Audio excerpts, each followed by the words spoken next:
Hello दोस्तों, स्वागत है आपके अपने यूट्यूब चैनल एके नोट में। आप सभी दोस्तों का मैं मित शुक्ला बहुत बहुत स्वागत करता हूं। आज की इस वीडियो में चर्चा करेंगे दोस्तों भूगोल बीए थर्ड सेमेस्टर के सभी छात्र छात्राओं के लिए जिनका भूगोल सब्जेक्ट है, उनके लिए आज की क्लास बहुत ही मोस्ट इंपॉर्टेंट है, क्योंकि आज आपके लेके आए हैं मॉडल पेपर, जो आपके लिए बहुत ही मोस्ट इंपॉर्टेंट और लाभदायक हो, क्योंकि पेपर की दृष्टि में ये सारे प्रश्न जो मैं आपको मॉडल पेपर के अंतर्गत लेके आता हूँ, ये सारे प्रश्नों में आपके लिए बहुत ही सहायक होगा और कारगर होगा। तो ये वीडियो आपके लिए बहुत ही लाभदायक होने वाला है और आज की क्लास में कुछ नए सीखने को भी मिलेगा। तो दोस्तों, अगर चैनल में आप लोग नए हैं तो चैनल को सब्सक्राइब कर दीजिए, प्लस में बेल आइकन दबा दीजिए, आने वाले वीडियो का नोटिफिकेशन आप लोगों तक बिल्कुल मिलता रहे और पुराने छात्र छात्राएं एक दूसरे को वीडियो को शेयर करते रहे। तो दोस्तों, देर किस बात की, और अच्छे से हम लोग पढ़ाई करेंगे। चलिए दोस्तों, चलते हैं क्लास की तरफ। जी हाँ दोस्तों, कुछ इस तरीके से आपका प्रश्न होगा, यानी कि मॉडल पेपर में। अब बात करते हैं बीए थर्ड सेमेस्टर भूगोल है। प्रश्न पत्र आपका दिया गया है पर्यावरण, आपदा प्रबंधन एवं जलवायु परिवर्तन। तो इस तरीके से आपका सारा सबको दिया गया, यानी कि विगत पूछे गए जितने भी मॉडल पेपर में हमने आपको प्रश्न सॉल्व कराए थे, तो कुछ कारणवश आपको सारे मॉडल पेपर नहीं सॉल्व करवा पाए थे। तो यहाँ पे हम आपको पूरा मॉडल पेपर सॉल्व कराने का प्रयास करेंगे और अच्छे से आपको पढ़ाने का भी प्रयास करेंगे। तो फटाफट वीडियो को लाइक करें, चैनल को सब्सक्राइब करिए, बेल आइकन दबा दीजिए, आने वाले वीडियो का नोटिफिकेशन आप लोगों तक बिल्कुल मिलता रहे। अब चलिए चलते हैं आगे की तरफ, यानी खंड आ। खंड आ में सभी प्रश्न करने हैं आपको, और प्रत्येक प्रश्न का आंसर जो देना है वो आपको 50 शब्दों में देना है। पहले का फर्स्ट प्रश्न दिया गया है, कह रहा है इसमें कि पर्यावरण का अर्थ बताइए, यानी कि पर्यावरण किसे कहते हैं। बहुत ही बढ़िया प्रश्न है और मोस्ट इंपॉर्टेंट प्रश्न कहा गया है इसमें। तो सबसे बड़ी बात इसमें ये होता है दोस्तों कि वह सभी बाहरी परिस्थितियाँ एवं तथ्य जिनका संबंध जो होता है मानव और उसके जीवन के कार्यकलापों से होता है, सम्मिलित रूप से इसे हम पर्यावरण कहलाते हैं। यानी इस प्रकार पृथ्वी पर मानव विकास के वृद्धि को प्रभावित करने वाली सभी दशाएं उसके पर्यावरण का अंग मानी जाती है। और पर्यावरण का सामान्य अर्थ होता है भौतिक परिवेश, जिसे हम कहते हैं नेचुरल एनवायरनमेंट, जो पृथ्वी के जैव जगत को आवृत किए हुए हैं तथा जिसके प्रभाव से जीवन स्पंदित होता है, यानी जीवन को हम आगे की ओर अग्रसर करते हैं। तो ये आता है आपका पर्यावरण का। अब पर्यावरण आपका समझ में, पर्यावरण का सबसे मोस्ट इंपॉर्टेंट होता है परिधन आवरण। परि का मतलब होता है चारों तरफ, और चारों ओर, और आवरण का मतलब चारों तरफ, यानी कि टोटल मिला के अगर परिधन आवरण का बात करें तो चारों तरफ घिरा हुआ, यानी कि परि का मतलब होता है चारों तरफ से, और आवरण का मतलब होता है घिरा हुआ। तो परिधन आवरण का मतलब होता है चारों तरफ से घिरा हुआ, यानी कि चारों तरफ से जो घिरा हुआ भौतिक परिवेश होते हैं उसी को हम पर्यावरण कहते हैं। उसके बाद फिर आपका आता है सेकंड क्वेश्चन। सेकंड क्वेश्चन कह रहा है कि पारिस्थितिकी तंत्र से क्या अभिप्राय है। पारिस्थितिकी तंत्र किसे कहते हैं। इसमें आप लिखेंगे पारिस्थितिकी तंत्र में, अब इसमें लिखेंगे कि पारिस्थितिकी तंत्र वायुमंडल का एक छोटा सा नमूना है। जो पारिस्थितिकी तंत्र है वो वायुमंडल का एक छोटा सा नमूना है, अर्थात कई पारिस्थितिकी तंत्र को मिलाकर एक जैवमंडल बनता है। वास्तव में पारिस्थितिकी तंत्र किसी एक छोटे या बड़े स्थान के जीव जंतुओं व उसके भौतिक पर्यावरण के सम्मिश्रण का योग को कहते हैं। जैसे उदाहरण के लिए अगर मान लीजिए कोई झील एक पारिस्थितिकी तंत्र है, जिसमें जल की विभिन्न गहराइयों में विभिन्न प्रकार के जीव जल की विभिन्न प्रकृति एवं भौतिक पर्यावरण के साथ तालमेल रखते हुए क्रियाशील रहते हैं। इसी प्रकार ये आपका पारिस्थितिकी तंत्र होता है। उसके बाद फिर आपका आता है नेक्स्ट क्वेश्चन, अजैविक घटक। अजैविक घटक किसे कहते हैं। इसमें आपका अजैविक घटक आता है, अजैविक घटक में लिखेंगे कि पारिस्थितिकी तंत्र में पाए जाने वाले समस्त अजैविक पदार्थ उसके अजैविक घटक कहलाते हैं। यानी कि जो अजैविक पदार्थ होते हैं, यानी पारिस्थितिकी तंत्र में जितने भी अजैविक घटक पाए जाते हैं उसी को हम अजैविक घटक कहते हैं। ये पदार्थ निरंतर क्या है कि जैविक एवं अजैविक घटकों में परिवर्तित होते रहते हैं। इस प्रकार निर्जीव वातावरण के तत्व जैविक घटकों को नियंत्रित करते हैं। संरचना की दृष्टि से इन अजैविक पदार्थों के तीन भागों में विभाजित किया गया है, यानी कि तीन कारकों में विभक्त किया गया है। कौन कौन से। फर्स्ट नंबर आता है अकार्बनिक, सेकेंड नंबर आता है कार्बनिक, और थर्ड नंबर आता है जलवायु। तो ये तीन आपके कारक दिए गए हैं। फिर आपका आता है नेक्स्ट क्वेश्चन 4 नंबर, भौतिक पर्यावरण। अब भौतिक पर्यावरण में किसे कहते हैं, भौतिक पर्यावरण के बारे में यहाँ पे आपको लिखना है। भौतिक पर्यावरण में आपका आता है कि भौतिक पर्यावरण से अभिप्राय भौतिक कारकों से है, जिसमें पर्यावरण के वायुमंडलीय तत्व, सौर ऊर्जा, प्रकाश, तापमान आदि स्थलजात तत्व जैसे धरातलीय स्वरूप हो गया, मृदा हो गया, सेल, खनिज आदि जलीय तत्व। फिर आता है जलराशियाँ, सागरीय जल, धरातलीय जल, भूमिगत जल आदि तथा स्थित जात एवं सम्मिलित किए जाते हैं। इन कारकों को 3 प्राकृतिक वातावरण के तत्व जैसे प्राकृतिक वातावरण की प्रक्रियाएं तथा प्राकृतिक वातावरण की शक्तियों में विभाजित किया जाता है। तो ये समस्त कारक के समेकित रूप से भौतिक पर्यावरण का निर्माण करते हैं। फिर आता है 5 नंबर क्वेश्चन कि पर्यावरण प्रबंधन को परिभाषित कीजिए। बहुत ही मोस्ट इंपॉर्टेंट प्रश्न है। इसमें लिखेंगे आप लोग, डॉक्टर RL सिंह जी के अनुसार कहा गया है कि भूपटल पर स्वस्थ जीवन की वृद्धि के लिए पर्यावरण गुणता का कायम रखना ही पर्यावरण प्रबंधन कहलाता है। फिर डेनिस मेडिस जी के अनुसार कहा गया है कि पर्यावरण प्रबंधन की संकल्पना सामान्यतः ऐसे पर्यावरण मॉडल से संबंधित है जो सुनिश्चित करता है कि पूंजी वार्षिक कृषि निवेश तथा भूमि विकास के वृद्धि के साथ साथ खाद्य पदार्थों की आपूर्ति में वृद्धि होगी। परंतु दूसरी ओर पर्यावरण प्रबंधन में मॉडल में इन सभी कारकों की महत्वपूर्ण सीमितताओं में आने वाली चुनौतियों की समस्याओं का निराकरण की नीतियों को समाहित रखता है। फिर आपका आता है नेक्स्ट क्वेश्चन आता है मरुस्थलीकरण। 6 नंबर क्वेश्चन है कि मरुस्थलीकरण किसे कहते हैं। मरुस्थलीकरण क्या है दोस्तों? मरुस्थलीकरण का मतलब होता है कि उपजाऊ भूमि की जो मरुस्थलीय भूमि है, उपजाऊ भूमि का मरुस्थलीय भूमि में परिवर्तित हो जाना, यानी कि पारिस्थितिकी विधि एवं पर्यावरणवेत्ता इसे एक कर्मिक प्रक्रिया मानते हैं जो जलवायु, प्रकृति, वनस्पति, मृदा, जीव जंतु एवं मानवीय क्रियाओं का परिणाम है तथा इसे मानव द्वारा पारिस्थितिकी क्रम में अवरोध माना जाता है। फिर आता है 7 नंबर क्वेश्चन, कार्बन चक्र। अब कार्बन चक्र किसे कहते हैं? अब इसमें लिखेंगे दोस्तों कार्बन चक्र में कि कार्बन चक्र जैव भू रासायनिक चक्र है। जो कार्बन चक्र है अपना वो क्या है? जैव भू रासायनिक चक्र है, जिसके द्वारा कार्बन का जीवमंडल, स्थलमंडल, मृदामंडल, जलमंडल और पृथ्वी की वायुमंडल के साथ विनिमय होता है। यह पृथ्वी के सबसे महत्वपूर्ण चक्रों में एक है और जीवमंडल उसके समस्त जीवों के साथ कार्बन के पुनर्नवीनीकरण का पुनर्उपयोग को अनुमति करता है। तो ये आता है कार्बन चक्र में। फिर आता है 7 नंबर का प्रश्न, भूस्खलन। भूस्खलन किसे कहते हैं? भूस्खलन में आता है कि भूस्खलन एक भूवैज्ञानिक घटना है। जो भूस्खलन है वो क्या है? एक भूवैज्ञानिक घटना है जो धरातलीय हलचलों जैसे पत्थर खिसकना या गिरना, पथरीली मिट्टी का बहाव इत्यादि इसके अंतर्गत आते हैं।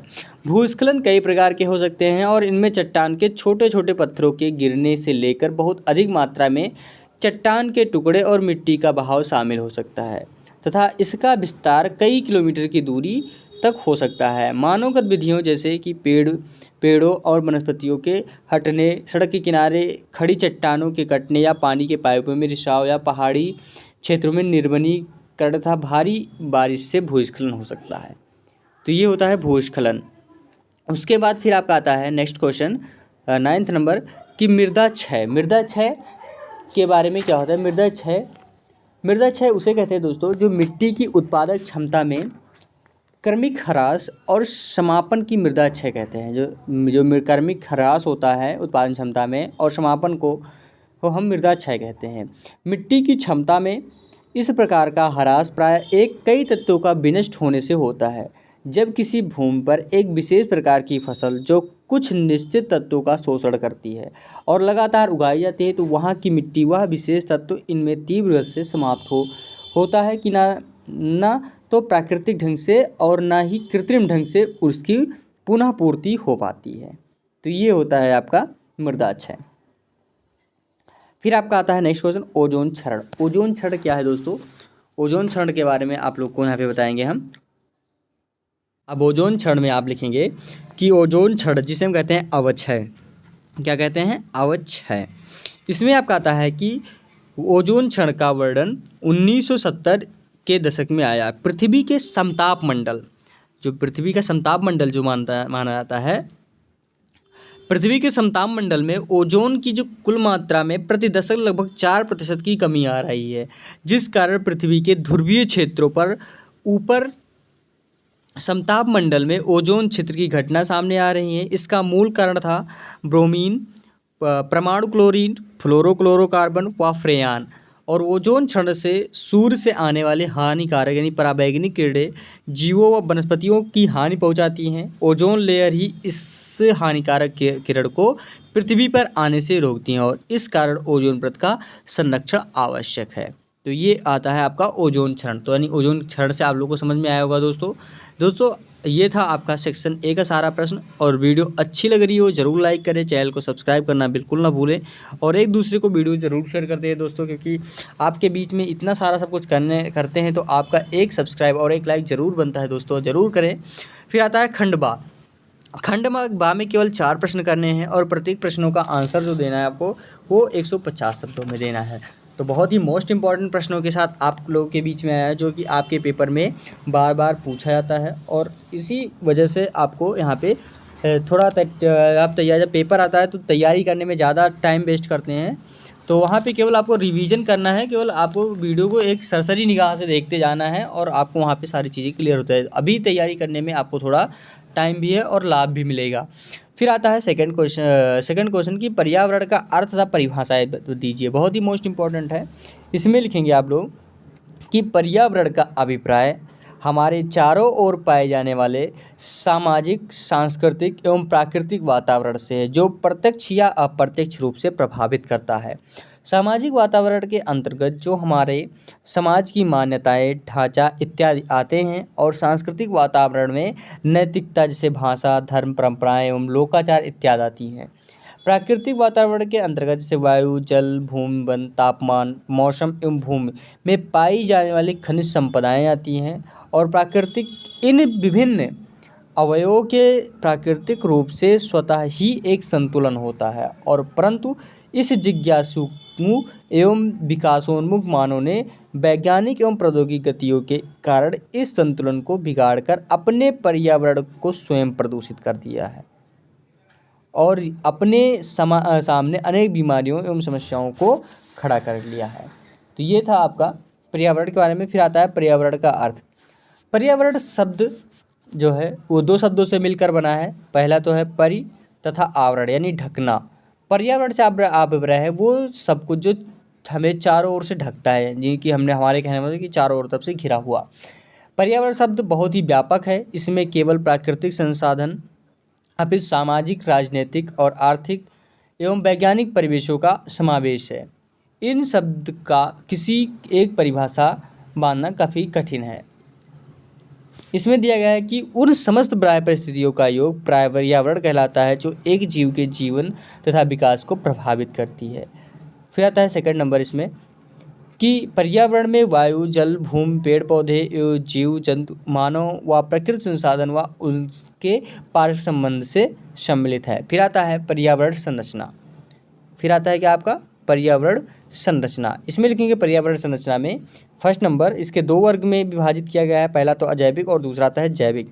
अब अजैविक में इस वर्ग में निर्जीव घटक जैसे कि वायु, जल, प्रकाश, ताप, मृदा इत्यादि सम्मिलित होती हैं। फिर जैविक में जैसे यह पर्यावरण के सजीव घटक होते हैं। इनमें वनस्पतियाँ आ जाती हैं, जीव व सूक्ष्म जीवधारी शामिल होते हैं।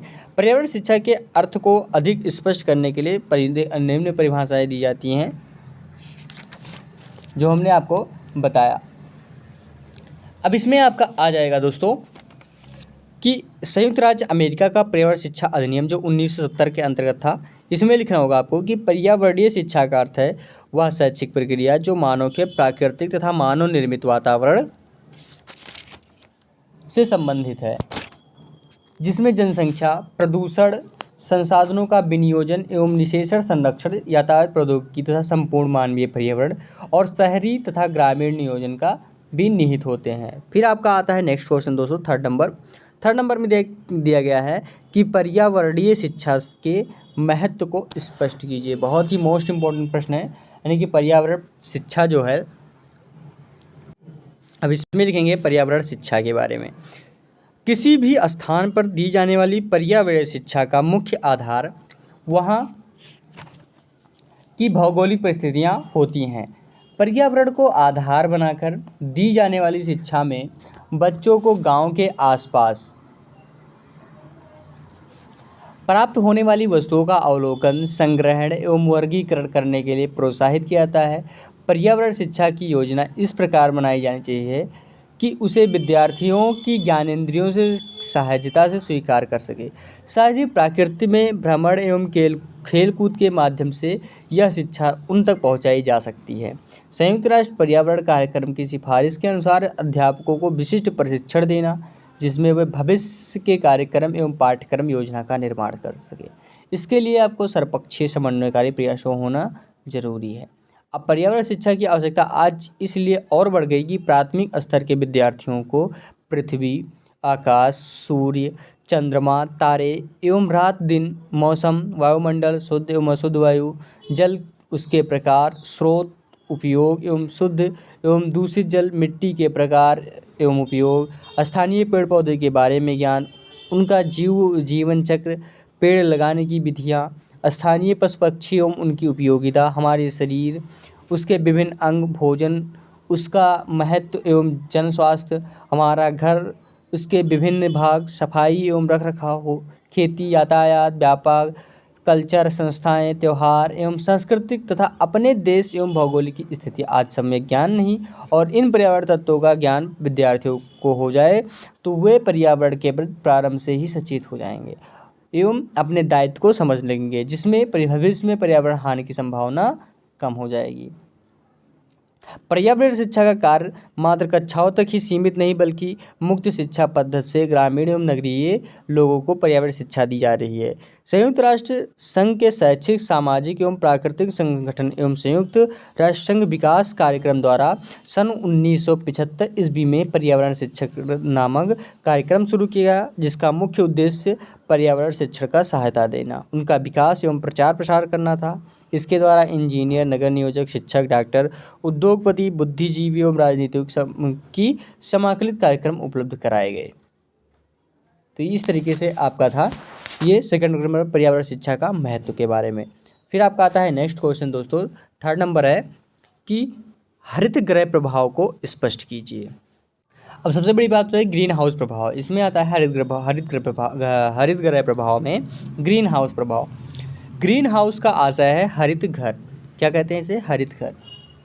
शीतोष्ण कटिबंधीय क्षेत्रों में ग्रीन हाउस मानव द्वारा निर्मित एक ऐसा पौधा घर होता है जो ऐसे कांच या पारदर्शी प्लास्टिक से निर्मित होता है जिसमें सूर्य की किरणें प्रवेश तो कर जाती हैं, लेकिन इस पौधा पर घर की परिवर्तन रोधी दीवारों के कारण सूर्य की किरणें वापस नहीं लौट पाती हैं।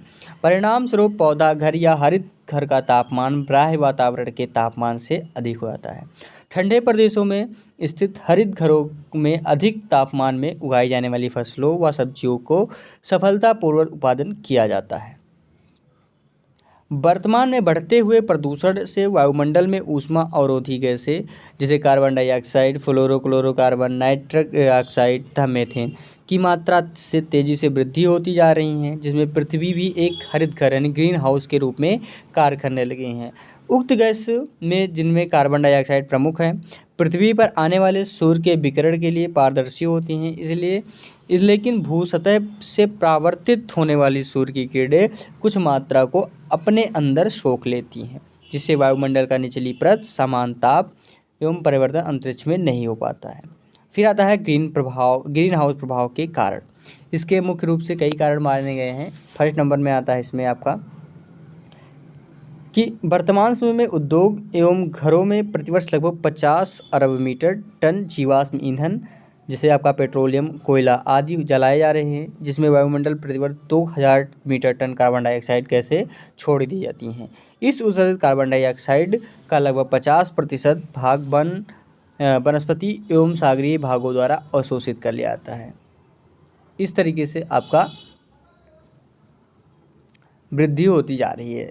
फिर आता है सेकंड नंबर, वन विनाश तथा ग्रीन हाउस प्रभाव में एक घनिष्ठ संबंध है। वर्तमान समय में प्रतिवर्ष लगभग 2 करोड़ वर्ग मीटर भूमि में वनों का सफाया मानव द्वारा कर दिया जाता है। वनों के काटने से वायुमंडलीय कार्बन डाइऑक्साइड की जो मात्रा है वो अग्र 2 प्रकार से वृद्धि होती जा रही है। वनों के काटने से पौधों को प्रकाश संश्लेषण क्रिया कमी आती है। प्रकाश संश्लेषण की क्रिया द्वारा विश्व के समस्त पौधों लगभग 100 अरब मीटर टन वायुमंडलीय कार्बन डाइऑक्साइड प्रतिवर्ष अवशोषित कर लेती हैं।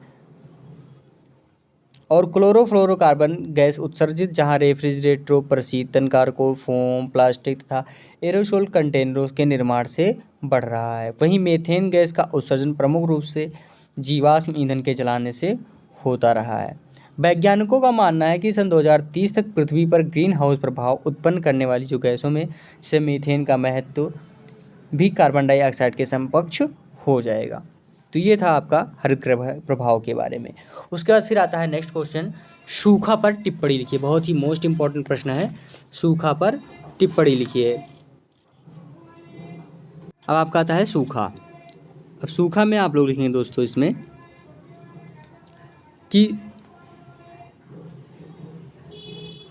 सूखा उस स्थिति का द्योतक है, सूखा उस स्थिति का द्योतक है जिसमें अनावृष्टि के कारण भूमि की सतह पर एवं भूगर्भ में पानी का नितांत एवं उत्पन्न हो जाता है।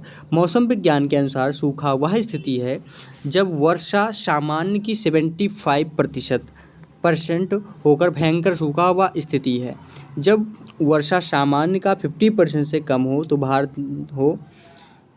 में सूखा क्षेत्रों को 2 भागों में बांटा जा सकता है। कौन कौन से हैं?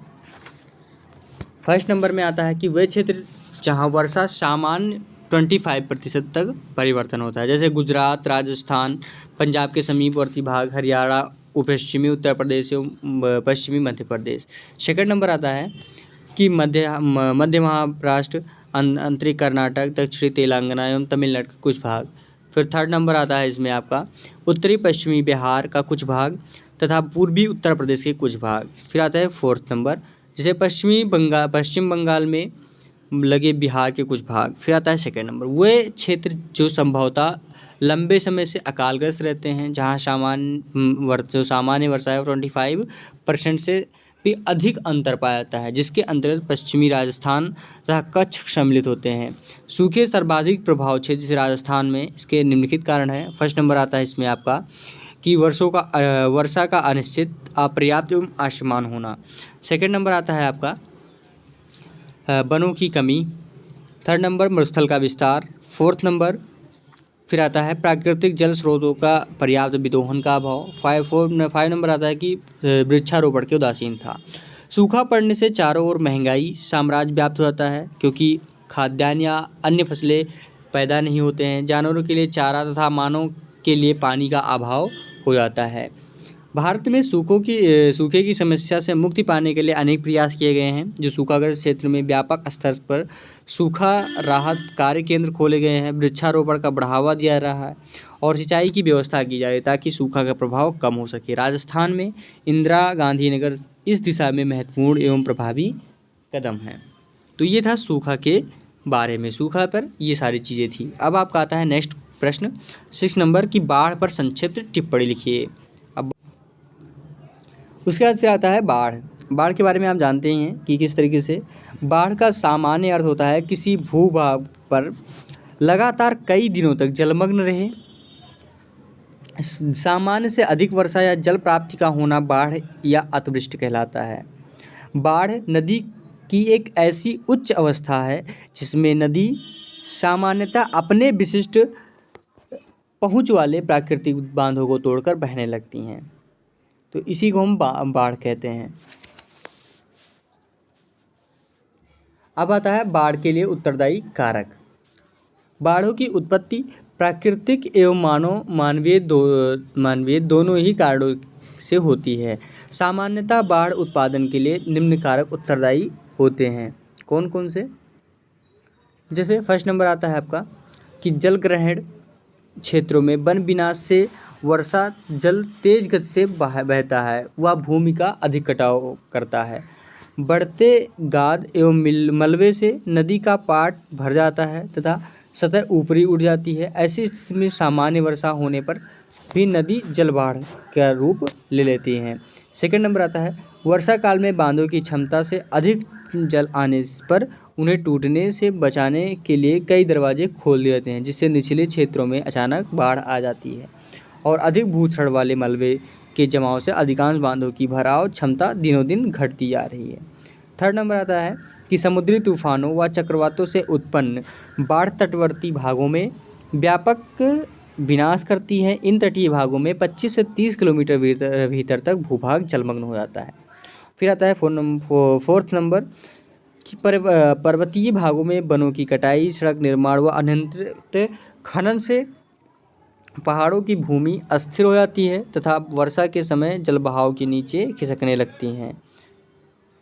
पर्वतीय भागों में भूस्खलन में अवरुद्ध नदी बाढ़ का कारण बनती हैं। बाढ़ नियंत्रण के उपाय। बाढ़ के प्रकोप पर नियंत्रण हेतु निम्न उपाय किए गए हैं। कौन कौन से हैं? फर्स्ट नंबर में आपका आता है मृदा अपरदन व जल के तीव्र प्रवाह पर नियंत्रण हेतु नदी जलग्रहण क्षेत्रों में वन विनाश को रोकना तथा पुनः वृक्षारोपण करना।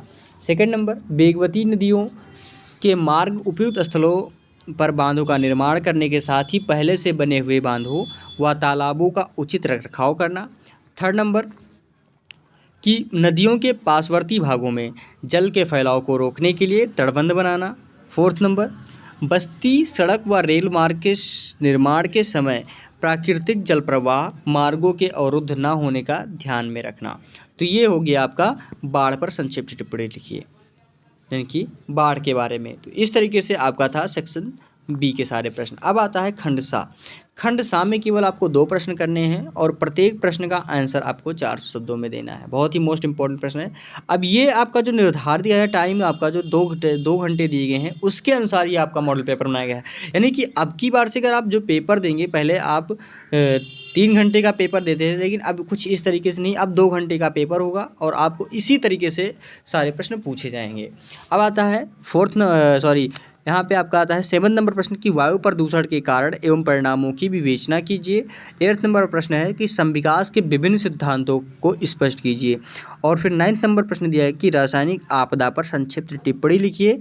और 10th नंबर प्रश्न है कि चक्रवात प्रकोप की विशेषताएं तथा कारण बताइए। तो ये आपको हम 2-2 प्रश्न करके अलग से वीडियो बना देंगे, जिससे कि आपको पढ़ने में आसानी होगी, लेखन पद्धति भी आपका सही हो जाएगा और किस तरीके से हमें कॉपी को करना है वो चीज़ें आपको समझ में आ जाएगी। तो आपको 2-3 चीज़ें यहाँ को बताने के लिए मैं आपको अलग से ये वीडियो बना देंगे, जिसमें आपको पढ़ने में आसानी हो जाएगी, टाइम का भी आपका क्लियर हो जाएगा और अच्छे से तैयारी भी कर लेंगे। तो इसी के साथ दोस्तों अगली वीडियो तक हम ज़रूर उपस्थित होंगे आप लोगों के बीच में। इसी के साथ आपको धन्यवाद दोस्तों। जय हिंद।